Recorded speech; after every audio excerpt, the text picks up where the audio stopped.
প্রধান, তোমার জন্য একটা জিনিস নিয়ে আইছি। এই দেখছো এই পেঁপেটা, এটা তো চাকু। ওই তো চাকু। যদি তুমি 4 কামড়ে খেতে পারো তাহলে তোমাকে দেবো আমি 100 টাকা। 4 5 করো। 5, চলো 5ই হোক। চলো স্টার্ট। না, একটা হয়ে গেছে কিন্তু। চলো দেখা যাক কেমন হচ্ছে। হবে? হ্যাঁ, কেমন হচ্ছে? হবে? কি সত্যি কি খাই নেবো নাকি? 2 কামড়ে তো অর্ধেকের বেশি শেষ।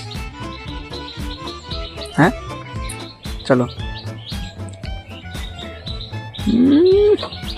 হুম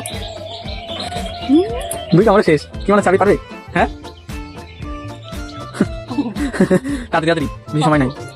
চলো চলো। না 5 হয়েছে তাহলে। না না, কেন 4ই হবে। যা, যে কোনো চ্যালেঞ্জ করতে এসে আজকে আমার লস হয়ে গেল। চ্যালেঞ্জ আজকে আমি হেরে গেছি, 100 টাকা দিয়ে দিলাম, তাই তো?